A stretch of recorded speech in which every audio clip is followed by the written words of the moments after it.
او بے څومره د الله احسان دی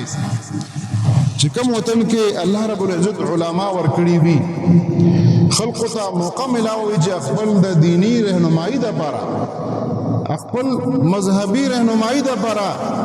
هغه د علما میسر دي او هغه نه تاسو کول شو د هغه رهنمایي کوي چې څنګه نبی صلی الله علیه وسلم رهنمایي فرمایله دا څومره د خیر خبره ده نو عزتمندو په دې د الله شکر ادا کول پکار دي خو افسوس په دې خبره دی چې بعض ناقدر خلک داسې وي چې طرف ته خدایي په ځل کې قدر نه وي او بل طرف ته هغه مدارس هغه خانقاهونه هغه مساجد چې کوم ځای کې علما د دینی خدمت کې مشغوله دي دا هغه د خرابولو کوشش کوي سابقه جمعو کې ما دوا ډلو ذکر کړو یو اولئک حزب الله یو د الله جماعت ده الله ولا خلق دي او یو حزب الشیطان دي دا الله رب العزت د رحمان جماعت ولا خلق هغه غواړي چې اصلاح دنیا کې پیدا شي خلق اسلام ته راشي خلق دین ته راشي خلق تقوا اختیار کړي او حزب الشیطان چې کوم دي هغه غواړي چې خلق د دین نه لری شي چې کم خلق هم د مدرسو د دینی تعلیمی درسګاهونو نقصان غواړي خلق حزب الشیطان کارندگان دي هغه د حزب الشیطان نه دي عزت مندو او دا وخت او دا زمانہ هم خپل سترګو وکتا چې هغه درسګاهونه چې کوم درسګاهونو کې طلبه راځي صرف او صرف د دین زده کولو لپاره خپل کور پرېږدي خپل خاندان پرېږدي خپل علاقه پرېږدي ډېر خلک خپل علاقو کې ښه ثروت والا دي استطاعت والا دي ښه خپل زندگی تیروي خو بیا هم په هغې د مدرسې زندگی ته ترجیح ورکوي دلته راځي مدرسو کې کله اوچا کله یخه هر قسمه وخت تیروي څه دپاره صرف او صرف د الله رب العزت د رضا او د دین د خدمت دپاره چې دا دین د قرآن مونږ زده کو د حدیث د جناب رسول الله صلی الله علیه وسلم مونږ زده کو د دې بل غرض نشته او بیا داسې خلقو ته نقصان ورکول بیا داسې خلک هغه شهیدان کول صرف او صرف په دې وجه چې هغه د الله نوم اخلي هغه د رسول الله صلی الله علیه وسلم نوم اخلي هغه قرآن تعلیم حاصلوي هغه حدیث تعلیم حاصلوي یو طرف ته عملی طور باندې د هغې ته نقصان ورکول کیږي او بل طرف ته نظریاتي طور باندې هغې له نقصان ورکولو کوشش کیږي د مدارسو خلاف پروپیګنډا چې مدارس داسې دي مدرسو کې دهشتګردي پړاویږي نعوذ بالله مدرسو کې بد اخلاقی چې دی هغه خلکو ته ښودل کیږي دا ټول پروپیګنډې دي چې خلک د دینی درسګاهونو نه چې کم ځای نه ورته د دین تعلیم ملاویږي دی نه لرې شي بیا بله اداره مونږ ته وښایه چې مونږ ته د دین د قرآن تعلیم راکوي کومه اداره ده که دا مدرسې بندې شي څنګه چې د اغیارو دا پلان دی مونږ ښه خبر یو صراحتاً خپل د خلونه هم هغه دا خبره کوي چې دا مدرسې چې کومې دي دا پاکستان دا چې دا بیکورډ دی او دې کې کم مسائل دي کومه دهشتګردي ده دا د مدرسو د وجې ده هغې خو ښکاره وي خو زمونږ خلک چې د هغې ها په ها کې ها ملاوي هغې ښکاره نه شي ویلی چې دلته مسلمانان دي دی په دې خفګي خو عملاً د هغې هغه طور طریقې دیم اختیاروي داسې انداز کې چې دا مدرسې نور دی نه جوړېږي داسې انداز کې چې کمې چلیږي هغې نه مشکلات پیش شي کم خلک یو خو پکار دا و په دې ما څو پیرې خبره کړې ده هسپتال زمونږ بنیادي ضرورت دی زمونږ صحت د هغې خیال به زمونږ حکومتونه ریاست به ساتي دا به مونږ له فري هغه ورکوي دا د هر انسان بنیادي ضرورت دی ډېر ملکونو کې فري ده زمونږ وطن کې ماشاءالله تاسو ښه خبر یې چې کوم حالات دي صحت نه بعد تعلیم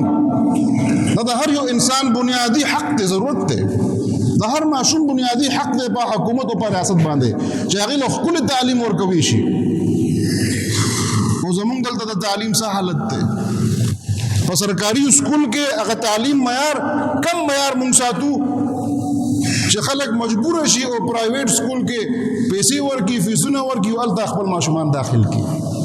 او شپېته قسمه بیا سکولونو ترتیب دی همدغه شانتې زمونږ مذهبي رهنمایي زمونږ د مذهب ضروریات هغه پوره کول هم د ریاست حق د هغې باندې لازم دی او زمونږ حق دی په ریاست باندې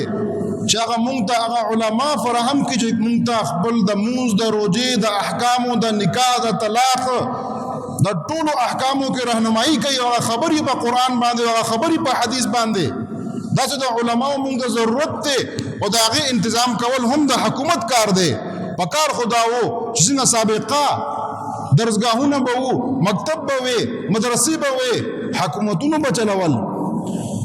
بادشاهانو به خپل زامن پکې داخل کړي وو هماغه شانتې په کار و خو چې کله انګریز دلته رالو مدرسې جدا کړې د تعلیمي درسګاهونه جدا کړل عصري او مذهبي تفریقې پیدا کړ په هغې نه بعد چې کله پاکستان جوړ شو نو زمونږ هم مشرانو هماغه جاري پاتې کړه هغه ترتیب او اوسه پورې هغه شانته چلیږي چې مدرسو والا به خپل خرج به په خپله پیدا کوي خو الحمدلله د الله کرم دی زمونږ د وطن باندې عزتمندو چې هغې نه باوجود د سکولونو کالجونو نه ښکلی چلو الحمدلله علی ذلک بهترین چلو د حکومت امداد نه بغیر چلیږي الحمدلله پورا وطن کې وګوره پاکستان پورا دنیا کې واحد وطن دی په حفظ قرآن کې هم چې څومره زیات حفاظ د دې عجمی وطن دی عرب نه یو په عربي نه پوهېږو خو الحمدلله قرآن دی حفظ کې دی وخت کې پورا دنیا باندې ټولو نه زیات حفاظ پاکستان کې دي د وفاق المدارس په ویب سایټ باندې ټوله ډیټا پرته ده چې څومره حفاظ الحمدلله هر کال همدغه شانتې مدارس مساجد درسګاهونه دینی ټولو نه زیات پاکستان کې دي لوی لوی وطن دي امریکا ته وګوره 52 ریاستې دي خو هلته هم دومره مدرسې اسلامي درسګاهونه نشته چې څومره پاکستان کې دا خو یو کامیاب پروګرام روان دی چې من بغیر د حکومت د سپورټ نه داسې یو ښکلی نظم د خپل د خلقو ته عوامو ته ورکړه چې هغې پې مطمئن دي او بیا هم د هغې خرابولو کوشش د هغې بندولو کوشش مختلف طریقو بهانو سره روزانه به راځي څومره طلبا دي مونږ ته لیسټونه راکړئ څو پیرې مونږ ته لیسټونه ورکړه خو بیا هم هغې مطمئن کېږي نه او بیا دویم طرف ته کم خلک تعاون کوي د هغې نامې راکړئ چې هغه نامې دې ته میلاو شي او دې بیا هغې پسې ورځي چې تاسو دا پیسې کم ځای نه ګټلې دي او دا د دې حساب راکړئ او دا راکړئ هغه راکړئ بیا به څوک تعاون کوي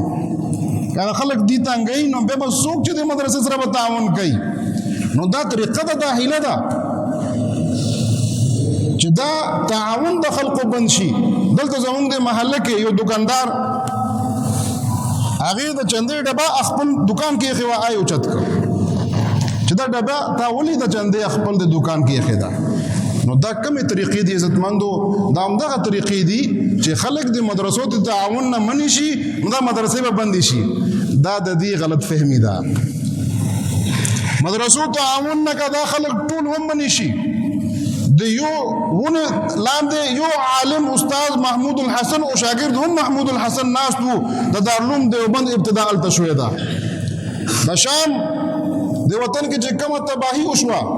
هغې نه بعد هم هلته یو ویډیو راله چې یو استاد د قرآن معلم په ځمکه ناست دی عمارت یې ټولې پرېوتې او غورځېدلې دي ماشومان ورته په ځمکه ناست دي او قرآن ورته ښیي اسبابو ته محتاج نه یو ان شاء الله تعالی الله پاک پوره کوي خدا طریقه غلطه ده په دې پوهه شي انګریز هم دا کړي وو هغوی چې دا قرآن وجه ده چې مسلمانان د دې وجې دا جهاد خبره کوي نو شروع شو دا قرآن سوځوو اوچتوو او غایب کوو دریابونو کې غورځوو بیا چې خبر شو د هغې په سینو کې محفوظ دی د رشیا کې حکومت په جبر وکړو ظلم وکړو چې چا هم قرآن کور کې ساته به نیوو هغې له به سزا ورکوو خلکو خپل کورونو کې تخانه جوړې کړې اتخانو کې په پټه باندې ماشومانو له قرآن تعلیم ورکوو بغیر د مصحفه بغیر د قرآنه والحمدلله هغه نسل اوس هم چلیږي چې حفاظ دي بغیر د قرآن حفظ کړي دي اوس هم موجود دي. عزتمندو دغه درد دی چې دومره د الله رب العزت نعمت ته موږ سره چې دا دینی مدارس او دا خانقاهونه دا درسګاهونه مساجد دومره آباد موږ د الله ورکړي دي د دې ناقدري مکوئ. کوم خلکو د دې ناقدري کړي د نن لاړ شي ازبکستان او د بخارا ته د سپین ته لاړ شي اندلس ته لاړ شي کوم مرکز او د اسلام هلته علماء چې دي هغه کتابونه لیکلي دي د دین دعوت او تبلیغ کړي دي دین خوره کړي دي نن هلته سهالت دی. نو په دې وجه باندې د دې ناقدرین نه پکاره د دې قدر وکړي دې سره تعاون وکړي او د وطن امن او امان کې مونږ تاسو ان شاء الله وړاندې بيو. د وطن امن او امان کې مونږ د منبر باندې همیشه د امن خبره کوو. مونږ کله هم د منبر باندې د فساد خبره نه کوو. همدغه شان د خپل درسګاهونو کې هم زمونږ خو درسګاهونه هم اوپن دي خامخا به هغې کې تاسو خلک به وي تاسو چاته یو خبره هم چې د وطن خلاف چا کړی وي یو خبره هم چې هغه امن خلاف چا خبره کړی وي داسې به نه ان شاء الله تعالی. نو په دې وجه باندې د دې نعمت ناقدرین لا پکاره د دې قدر پکار دی. نو الله رب العزت مونږ به هم قیامت پر ورځ دغه حفاظ او قراء علماء په صف کې برا پاسي المرء مع من احب چې چا سره مینا او محبت وکړه الله پاک به هغه سره پاسي. الله دې مونږ هم د علماء او صالحین او عابدین سره قیامت پر ورځ را پاسي. وصلى الله تعالى على خير خلقه محمد وآله وصحبه اجمعين.